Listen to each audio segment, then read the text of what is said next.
Hello, good morning. Welcome to Mariazell Kitchen. Hi.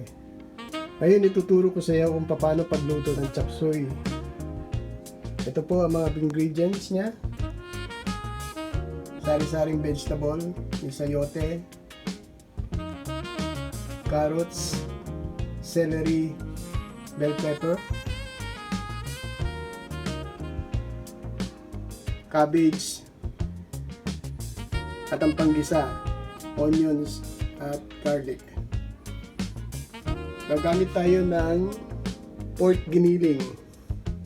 At ito naman ang mga kasama sa pagluto: patis, toyo,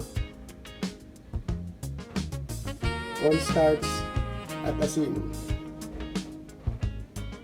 Ngayon, umpisahan na natin ang pagluto ng chopsuey.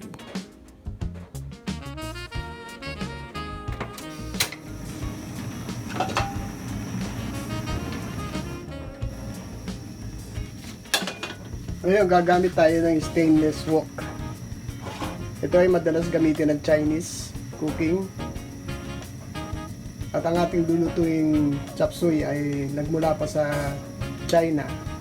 Mga Chinese, pero ito ay American Chinese dish.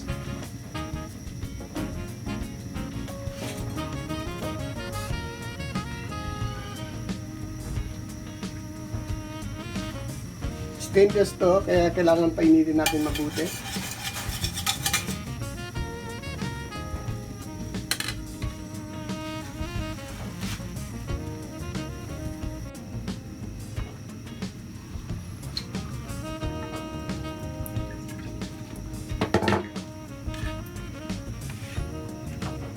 Unahin natin itong bawang.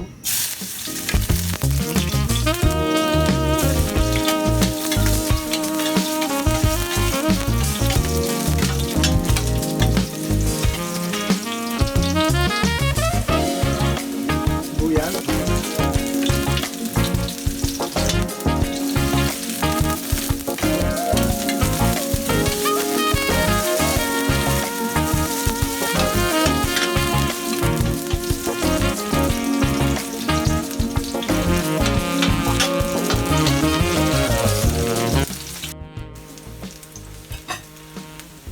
Ngayon ilalagay muna natin ang pork para maluto siya.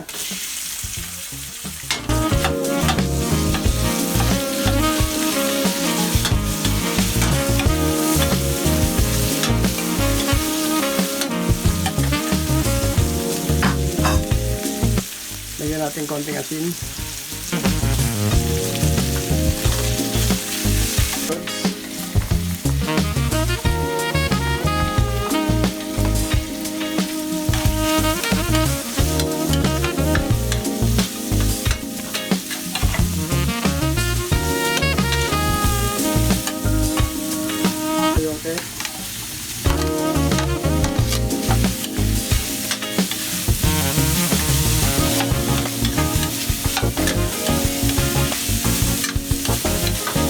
Celery,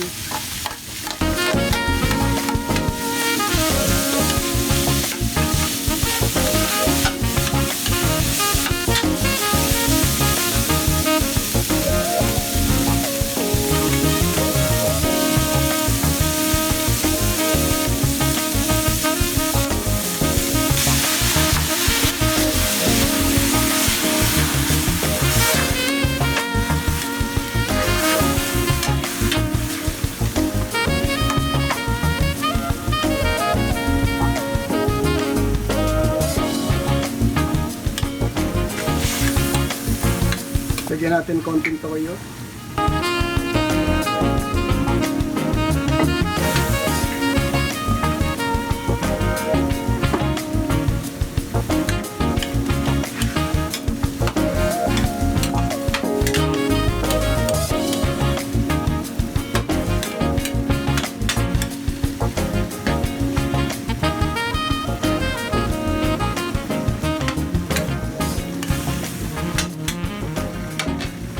Bell pepper,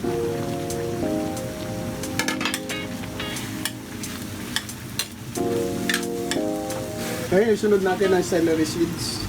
Celery leaves.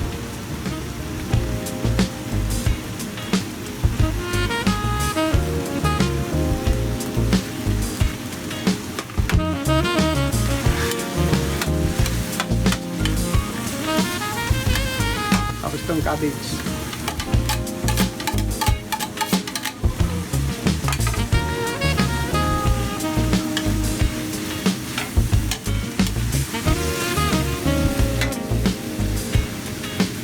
Ang recipe nito ay walang pinagkaiba kung gusto mo magluto ng pansit bihon o pansit canton. Ito ang mga ingredients. Ngayon lalagyan na natin ng cornstarch to thicken the chopsuey.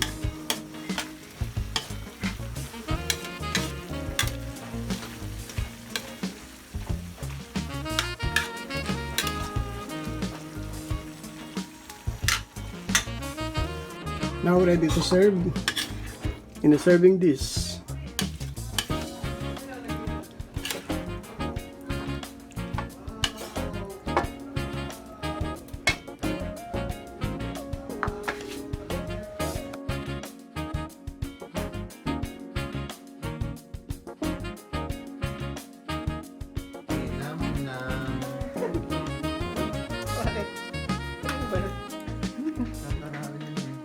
Hope you enjoyed this video. Please don't forget to like and subscribe below. Thank you and enjoy cooking.